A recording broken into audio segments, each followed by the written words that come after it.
Today we're answering questions that you guys are too scared to ask for.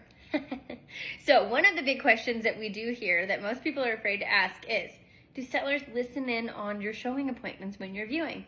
Well, just let me tell you, they certainly do. Not all of them, don't get me wrong, but many of them do. Don't mind me, I'm just making my lunch here. But good example is I just met with a seller.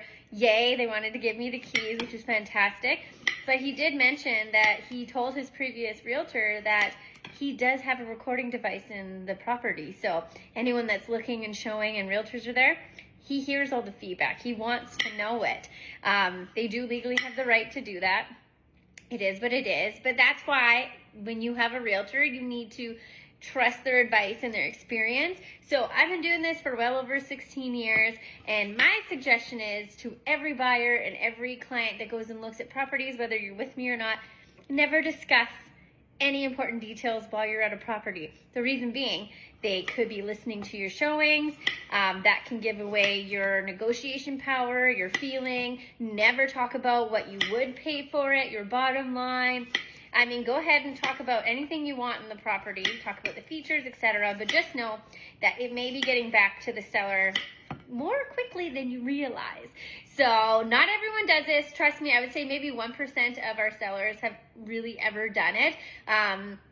It's just something to be aware of because you don't want anybody knowing any of your personal information. And when you're in somebody else's house, you can't control that situation or the setting. So golden rule, never talk about anything in the home, outside of the home, or around the home.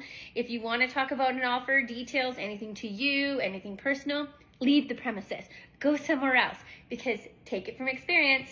And just literally an hour ago when I met with the different seller, they did admit, yes, I do listen in on people. So that could be a Nest Cam, it could be an actual recording device. You just never know. And honestly, sometimes the listing realtor doesn't know either because the seller might not have informed us of it. But golden rule is, me personally and any of my clients, don't talk about anything that you don't want anyone else to know about unless you do. So don't talk about stuff inside or around or anything like that. So look forward to more tips moving forward, but I just went through that literally just about an hour ago, so I thought I'd share because not everybody thinks about that.